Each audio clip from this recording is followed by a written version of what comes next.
I always pictured my homecoming differently. You know the scene, surprise reunion at the front door, arms flung around my neck, Carly crying happy tears, Emma yelling, "Daddy," as she runs into my arms. That's how I imagined it during all those nights overseas, sandstorms and silence, letters on a screen, rationed hope. It got me through. But that's not what happened. Not even close. I didn't tell Carly I was coming home early from deployment. Figured a surprise would be the best Christmas gift I could give. I'd spent the last 9 months in eastern Afghanistan, counting down days and clinging to memories that felt more like old dreams than real life. This wasn't my first tour, but it felt heavier than the others. Maybe it was the distance, maybe it was the fact that Emma had turned 8 without me. Either way, I needed this homecoming. I needed them. I flew into Houston under the radar, no welcome banner, no waiting crowd. I rented a car, grabbed a cup of coffee from a gas station off I-45 and made the 3-hour drive to our little town just outside Fort Worth. It was late Christmas Eve, about 9:30 p.m. when I pulled onto our street. All the houses had that warm glow, like gingerbread homes come to life. Lights strung along roofs, wreaths on doors, and a few inflatable Santas swaying in the wind. Our house sat at the end of a cul-de-sac. White siding. A red front door Carly had picked out herself. I'd repainted it twice in 7 years. It looked the same, except for one thing, there was a black SUV parked in the driveway. My first thought wasn't suspicion.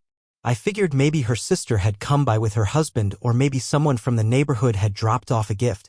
I parked a few houses down, hoping to catch them in the act of decorating or baking cookies or watching a movie. I just wanted to see them, my girls, before I walked up and made it real. But then I looked up. The light was on in our bedroom upstairs, second floor, right window. The curtains weren't drawn fully. Just enough left open for me to see a tall figure standing by the bed. A man. He was close to Carly. Too close. Then, clear as day, I saw him lean in and kiss her. Right on the temple. She didn't pull away. She didn't even flinch. She just stood there, her posture loose, comfortable. In asterisk mate. I stood there frozen, still gripping the steering wheel with one hand like it was the only thing keeping me upright. My pulse pounded in my ears, drowning out the world. I ducked back, heart hammering. My first instinct, training, was to assess, observe, stay out of sight. I told myself it could have been anything, anyone. Maybe it was a cousin. Maybe I was seeing it wrong. Maybe it wasn't even Carly. But I knew her silhouette. I knew the way she tucked her hair behind her ear when she was nervous. And I knew the way that man leaned in gently like he'd done it 100 times before. I turned off the engine and waited. Sat there in silence, watching from the shadows. After a few minutes, the back door opened and the man walked out. I got a better look this time, tall, maybe late 30s, short-cropped hair, wore a fleece jacket and jeans. He moved like he wasn't in a rush, like he belonged there. He walked straight to the SUV, climbed in, and drove off. No goodbyes, no last looks. Just gone. That's when the front porch light came on. Carly stepped outside, tying the belt of her bathrobe. Her hair was damp, like she'd just gotten out of the shower. She saw my car instantly. It stood out with its old military decals even in the dark, and her face changed. Not shocked, not excited. Just composed. She walked over, barefoot, the porch light casting her in gold. "Trevor," she said, squinting at me through the dim. "You didn't tell me you were coming." I stepped out of the car slowly, still processing, still trying to force myself to speak. "Wanted to surprise you," I said. My voice came out dry. "Hello." She gave a small, tight smile. "Well, you did." We stood there for a second, neither of us saying much. The wind rustled a plastic candy cane in the yard. I couldn't stop glancing toward the back door where the man had exited. "You have company?" I asked, trying to sound casual. I didn't know why I was pretending. Carly hesitated a beat too long. "Oh. That was Joel, from the school fundraiser committee. He dropped off some raffle stuff for Emma's class." She said it like it was nothing. Like I hadn't just watched another man kiss her in our bedroom. I nodded. Not because I believed her, but because I couldn't think of a reason to argue without showing my hand. She didn't ask why I parked down the street. She didn't ask how long I'd been watching. And that bothered me more than anything else. "Come inside," she said. "Emma's asleep already, but she'll be thrilled to see you in the morning." I followed her in, heart still pounding. The house smelled like cinnamon and pine, the scent of the holidays. Stockings were hung, presents under the tree, everything exactly as it should be. Except it wasn't. Carly went upstairs while I sat on the couch. I heard the sound of a drawer opening, the soft thump of a door closing. Probably changing into pajamas. Probably texting him. I sat there for over an hour after she went to bed, staring at the twinkling lights on the tree. My stomach churned. My heart ached. I wasn't sure if it was the jet lag or something else, something deeper, but I felt like a stranger in my own home. The man's kiss played on a loop in my head. I wanted to believe her. I really did. But the way she looked at me, it wasn't the look of someone seeing their husband for the first time in months. It was the look of someone trying to keep control of a situation already spiraling. Eventually, I went upstairs and lay next to her. She was asleep or pretending to be. I didn't touch her. Didn't say a word.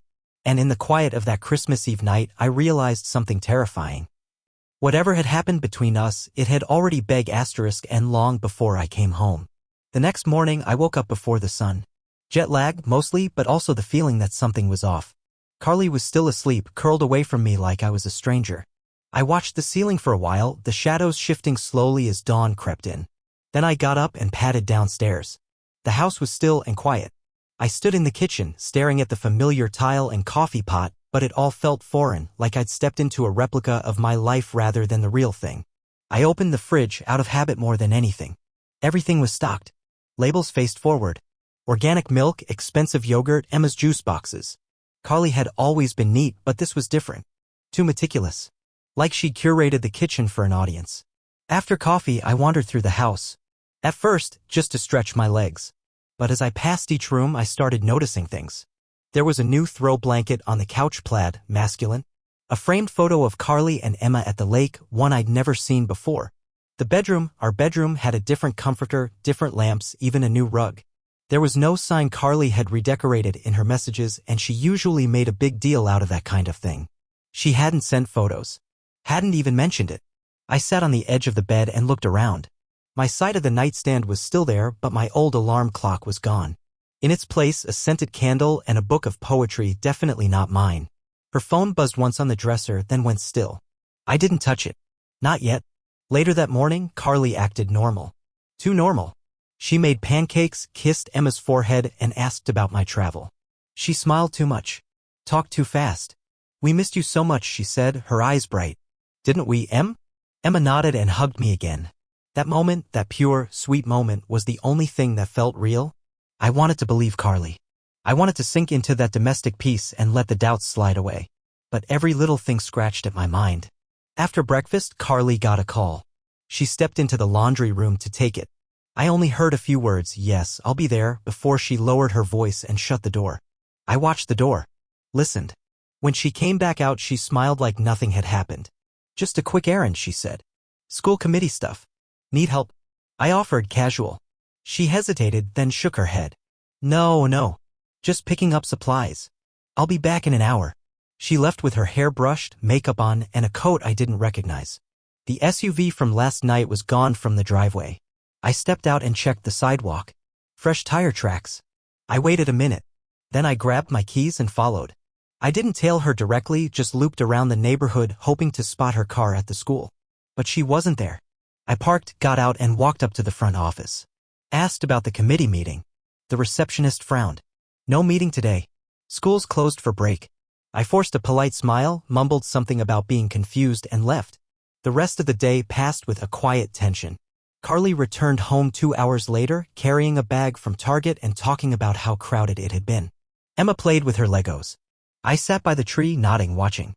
That night, after everyone was asleep, I went to the office, the one Carly had taken over for her part-time consulting work. Her laptop was gone. Not just turned off. Physically missing. That had never happened before. The next day, I started checking the bank account. Our joint account, the one we'd both used for years. Carly handled most of the bills while I was deployed, so I rarely logged in. I wish I hadn't waited so long. There were small withdrawals, 20 here, 40 there, labeled miscellaneous or cash. Recurring. Weekly. All pulled out at local ATMs. The amounts weren't huge, but they were consistent. Patterned. Always on Fridays. I cross-referenced the dates with my emails. Those were the weeks she'd missed our calls. Said she was busy with Emma's activities. There were weekends she claimed they went to the zoo, but I'd seen no photos. And Carly always posted photos. I tried to access our shared calendar. It had been disabled. Password changed. Shared folders gone. When I tried to log into her Google account, I got an alert. 2-factor authentication enabled. But then I remembered the backup folder. Before I left, I'd set up automatic cloud syncing. Photos, messages, calendars, everything mirrored. She knew about it and maybe she'd forgotten. Or maybe she assumed I wouldn't bother checking from deployment. I found the folder. It hadn't synced in over 2 months. But the last backup held more than I expected. Messages. Dozens of them. Not full threads. Just the fragments that hadn't been cleared yet. One caught my eye. It was from a number not saved to her contacts. The preview said, "Can't stop thinking about last night. Miss you already."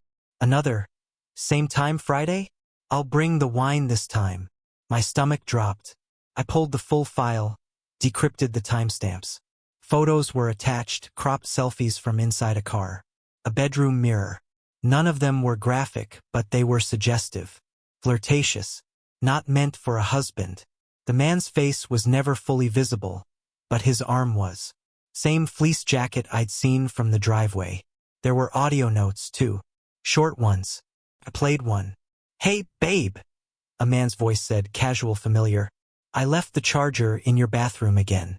Let me know if you want me to swing by tomorrow." "Tell Emma I said hi." "Oh wait, no, never mind. Just call me later." I stared at the screen for a long time. The next morning, I sat across from Carly at the table. She was smiling, humming to herself as she stirred coffee. "Do you still use that old backup account?" I asked, careful. She blinked. Oh no. I thought we deleted that. I think it's still syncing some folders." She didn't respond right away, just nodded too slowly. After breakfast, I watched her delete apps from her phone. One by one. No explanation. That night, I downloaded everything. **TS. Logs. I emailed them to myself, saved them to an external drive, and then locked the drive in my luggage. The picture was forming. Not complete yet, but enough to see the edges. Carly hadn't just drifted. She had rerouted, rebuilt. Somewhere along the way, she'd started another life, one I hadn't been invited to, and I was done pretending not to notice. I didn't sleep much after that. The house was quiet, but my thoughts weren't. Every time I closed my eyes, I saw the man in the window again. Saw Carly's easy smile. Heard that voice note. "Tell Emma I said hi."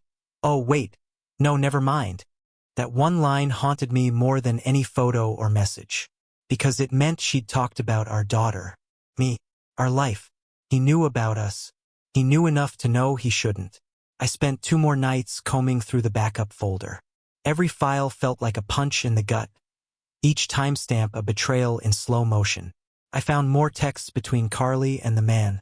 His name was Joel. She'd saved it under a fake business alias on her main phone. But in the backup, the contact had been raw. Just Joel. No emoji. No cover.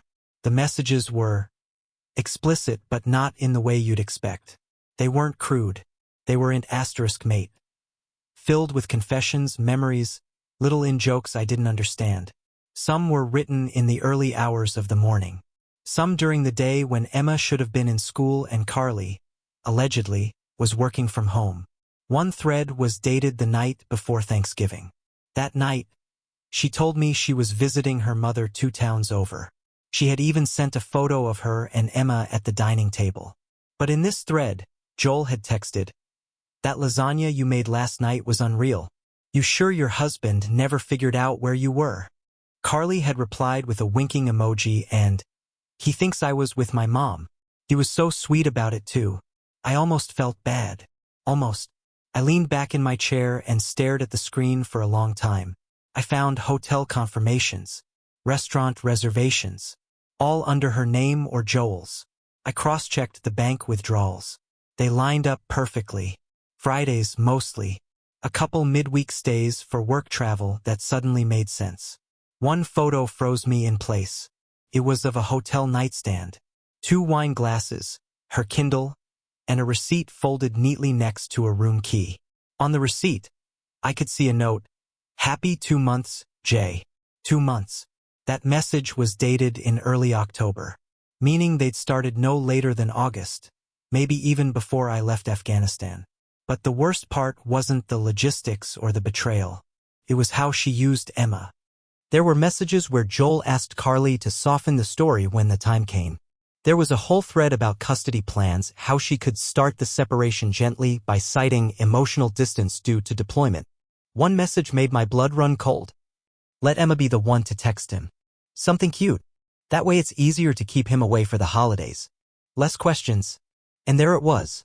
That little message I got weeks ago when I was still deployed, still hoping, where Emma sent me a voice memo saying, "We'll miss you this Christmas, Daddy. Mommy says we have a special surprise but I can't tell." I remember laughing when I heard it. My heart full, thinking how thoughtful Carly was. Now I knew. The surprise wasn't me. It was me being gone. I didn't cry. Not yet. I just sat there and listened to that voice memo on repeat. Not because of what Emma said, but because I could hear Carly whispering in the background, coaching her through the recording. Like it was a scene from a play. The next few days were numb. I went through the motions, making breakfast, walking the dog, watching old Christmas movies with Emma, but my heart wasn't in it. My mind kept returning to the truth I now held in my hands. I had the evidence. More than enough. Carly didn't suspect a thing. She smiled when she handed me the grocery list, leaned over my shoulder during dinner prep, laughed at my old army jokes in front of Emma. And every moment felt like watching a performance. One evening, while Carly was putting Emma to bed, I accessed her laptop. It had reappeared on her desk, likely forgotten. She hadn't logged out. I opened her email. There were drafts, never sent but never deleted either. One read like a checklist for an exit plan. Meet with lawyer, confidential consult, Friday at 11 a.m. Discuss strategy for custody. Mention emotional strain and lack of stability due to deployment. Avoid confrontation. Keep things light for now. Another draft was an unsent message to Joel. He's home. So far so good. I don't think he suspects anything. Can't wait for next week. Maybe by New Year's we'll be free. Free. As if I'd been holding her hostage this whole time. I copied everything. The emails, the draft documents, photos, metadata, everything. I uploaded it to a secure folder, encrypted, and shared it with my personal lawyer. Because now it wasn't just about heartbreak. It was about protection. About what was mine. About Emma. Carly had planned every part of this. Every lie. Every detail. She hadn't stumbled into an affair. She engineered it. She used our daughter, our finances, my absence. She twisted everything good into a cover. And for what? A man who left through the back door when I arrived? A man who couldn't even face me? But still, I didn't confront her. Not yet. There was something almost surgical in my approach now. Precise. Measured. I made my appointments. I kept my records. I smiled when she asked me to hang the lights. I laughed when she handed me a mug that said "World's Best Dad." Inside, I was building something. A case. A firewall. A plan. And soon, she'd see what it looked like when someone plays soldier in a war they never prepared for. I didn't explode. Didn't accuse her. I didn't even mention Joel. Instead, I did what I'd been trained to do, observe, adapt, and regain control. Carly had spent months turning our life into a performance. Now, I'd become part of the act too. I wore the face of the returning husband, grateful, trusting, a little jet-lagged. And every day that passed, I watched her more closely. She left subtle breadcrumbs. Most people wouldn't catch them, but I wasn't most people. Her phone habits changed. She used to leave it face up on the kitchen counter, buzzing away with group chats and Pinterest alerts. Now it never left her hand. Even during movie nights, she'd slide it under her leg if she sensed me glancing at it. When I asked about her day, she gave polished answers, the kind that sounded rehearsed in the mirror. She'd say, "Emma and I went to the library, but the checkout receipts showed only 2 kids' books, nothing for her." She said she stopped at the gas station, but there were no matching charges. Her stories were too neat. Too scrubbed clean. And that's when I knew I wasn't the only one playing a part. I decided not to chase her lies. Instead, I focused on infrastructure, cutting off the soft spots she'd quietly taken over while I was gone. First was our finances. I reviewed every account. Joint credit cards, online savings, utilities. I made a list. Then I changed passwords, removed her secondary access, and rerouted all notifications to my phone. I set up transaction alerts on everything. Every swipe, every transfer, mine to see instantly. She didn't notice at first. Not until the second week when she called me from the store saying her card got declined. "That's weird," she'd said. "Can you check the bank?" I played dumb. "Might be a glitch. I'll look into it." She laughed nervously. "Hope they didn't flag anything." "They flag unusual behavior," I said. "So, maybe." The second change was tech-related. I called an old buddy, Kurt Jensen. We'd done cybersecurity work together before he transferred to private consulting. Jensen, I need a trace, I told him. Domestic. No malware, just surveillance. Local movements. Phone, laptop, tablet. If it pings, I want to know. He paused. How deep are we going? Not spyware. Not illegal. Just network mapping. Think Wi-Fi and IP logs. Kurt understood. He gave me a simple setup, a home network sniffer and a mobile location logger tied to an encrypted dashboard only I could access. From that day on, everything in the house ran through my filter. Carly's laptop, her tablet, even Emma's old Kindle, which she'd apparently used to log into an alternate email account. That's how I found the calendar. It wasn't synced with our old shared planner. This one was hidden, buried under an account labeled WorkStuffTX. The calendar was private, but the metadata showed frequent appointments, some labeled therapy, some volunteer hours, and others just with emojis. Champagne glasses, fireworks, hotel beds. Clever, cloaked under plausible deniability. But one entry stood out. December 14th, 10 a.m., Jay's place. Door code in notes. I clicked. The note had an address, only 10 minutes from our house. I cross-referenced it. Joel's name was on the lease. It wasn't just a fling. It was a second home, a backup life. So I drove by the next day. Casual. Mid-morning. I stayed 2 houses down, parked under a tree, pretending to check emails. At 10:07 a.m., Carly's car pulled in. She parked, got out, and walked up the path like she'd done it 1,000 times. She didn't knock. She punched in a code. The door opened. She disappeared inside. I didn't take a photo. Not yet. I didn't need one. I had surveillance data, timestamps, network pings. Her phone connected to Joel's home Wi-Fi at 10:08 and stayed active for 2 hours and 36 minutes. That weekend, she claimed she was visiting her mother. I installed a basic surveillance cam in the garage, motion-activated, cloud-stored. Not hidden, just subtle. I told her it was to deter package theft. She nodded and said, "Good idea, Trev." She didn't know it had sound. The following Monday, while I was at the hardware store with Emma, my phone buzzed. The app showed footage. Carly was in the garage, talking on the phone. Her voice was low, but clear. "He doesn't suspect anything," she said. "We're still on track. I'll have everything ready before New Year's." Everything ready. Not long after, she scheduled a wellness retreat with her friend Heather. A girls' weekend, she called it. Just wine, yoga, and hot springs. "We'll be back Sunday." But Heather posted photos from a different city. A conference in Denver.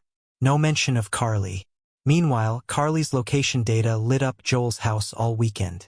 Same IP, same camera hits. She hadn't gone to the mountains. She'd spent 3 nights at his place, while Emma was with her friend Clara, and I was told to take a breather and relax. I didn't breathe much. Instead, I built the file. I compiled **TS, chat logs, location histories, metadata timestamps, video files. I called a divorce attorney the following Monday. I handed over everything. "Do you want to confront her first?" he asked. "No," I said. "I want to secure what's mine before she decides to rewrite history." The case was airtight. Emotional betrayal, financial misconduct, deceptive manipulation of shared assets, the use of our daughter in calculated deception. It all compounded the case. And once filed, the action would trigger an immediate freeze on major account changes, custody relocation attempts, and any hidden property claims. We were ready. Still, I didn't show my hand. I helped Carly decorate cookies. I attended Emma's recital. I even sat through a charity auction Carly hosted, watching her laugh with strangers while texting Jay. But the best performance came on December 23rd. Carly suggested we host a small Christmas Eve dinner. "Just a few neighbors," she said. "It'll be good for Emma, and it'll show everyone you're home." I agreed, smiled, told her it was a wonderful idea. And while she planned hors d'oeuvres and ordered matching napkins, I was already coordinating service paperwork with my lawyer. The surprise wouldn't be mine this year. Christmas Eve came and went with practiced smiles and tension thick enough to carve. Carly hosted the evening like nothing was wrong. Glowing, efficient, full of cheer. She moved between guests with a wine glass in hand and a rehearsed warmth that had once felt real. Emma beamed in her new dress, basking in the lights and laughter.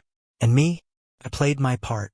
I shook hands, told stories, posed for pictures, all while knowing what was coming. The morning after Christmas, I contacted my attorney to proceed. The file we'd built, full of photos, logs, bank records, calendar entries, was packaged and clean. Everything tied to Joel had been documented, right down to the wine brand she liked to bring to his house. My lawyer moved quickly. The divorce petition was filed 2 days after Christmas under grounds of infidelity and financial misconduct. Accompanying the filing was a motion for temporary orders, which included exclusive use of the home, temporary custody of Emma, and restrictions on joint asset access due to evidence of attempted concealment and misappropriation. What Carly couldn't know, was that her legal strategy had already been anticipated. You see, Joel wasn't just her affair partner. He was her idea of a life raft, a comfortable, ready-made future, complete with a quiet little practice and no obligations. Joel worked as a massage therapist with a minor presence in a local holistic wellness clinic. Nothing flashy, but just enough for Carly to convince herself they had a foundation. And that's what she leaned on. The day she was served, I was conveniently at the park with Emma. I left early, knowing the papers would arrive mid-morning. Carly had just returned from a coffee date with Heather, who, for the record, was in Michigan visiting family. When she opened the door and saw the delivery notice, she called me immediately. "Trevor." Her voice was sharp. "Someone just served me divorce papers. What is going on?" I didn't answer right away. Let her breathe in the silence. Finally, I said, "Just read them." You're suing me?" "Trevor, we haven't even talked about this. You come back and, what, start dismantling our lives without a word." "I didn't dismantle anything," I said calmly. "I just responded to the pieces already on the floor." She started to say something else but stopped. I hung up. The following week was a blur of legal motion and strategic restraint. Carly hired her own attorney, a mid-tier family lawyer known for aggressive stances in custody disputes. She wasted no time filing a counter-motion, alleging that my military service had made me unstable, emotionally distant, and unfit for full custody. The irony of it? She cited deployment trauma, the very thing she used as a shield to justify sneaking around. Now we *P***nized against me. But the moment her attorney reviewed the evidence packet my lawyer submitted, everything shifted. They received logs of messages between her and Joel discussing how to ease Emma into the change, emails about property division before any separation had even occurred, and texts explicitly referencing plans to nudge Trevor toward a passive exit. Most damning? A message where Joel suggested taking Emma out of state, without my knowledge. "Maybe we could start fresh," he wrote. "Arizona's got great charter schools. Carly, you'd love it there. No more hiding." Carly replied, "Let's get through the first round of paperwork and see how much pushback we get. Worst case, I use the timeshare clause and file to relocate after custody's settled." This was a tactical violation, what family law calls bad faith premeditation. Planning to remove a child across state lines, without consent or court approval, triggers immediate red flags. My lawyer filed for an emergency hearing. The judge, an older man with a record of citing cautiously in family matters, reviewed the materials privately. Within 48 hours, he issued a temporary restraining order against relocating Emma, pending the full hearing. He also froze our joint checking and savings accounts, including the one Carly had been draining through weekly cash withdrawals. At the hearing, Carly's demeanor cracked for the first time. She arrived in a beige suit, hair pinned up, sitting between her attorney and her own tightly folded hands. I kept my focus on the judge, but I saw her glance at me, searching my face for something. Guilt? Recognition? Maybe just control. The judge asked her attorney to explain the pre-divorce communication with Joel. Her lawyer stammered, Said it was private correspondence taken out of context. The judge wasn't buying it. He turned to Carly. Did you or did you not discuss removing your daughter from this jurisdiction prior to separation? Carly's voice faltered. I was venting. I never actually meant. Did you say it? She hesitated. Yes, she finally admitted. But I didn't mean it as a plan. We were just talking through possibilities. The judge's gavel hit the desk. Then you've admitted to contemplating custodial relocation without consent. Until further notice, you were suspended from making any independent custodial decisions regarding your daughter. We will assign a temporary child representative. Carly went pale. Her lawyer requested a recess. Denied.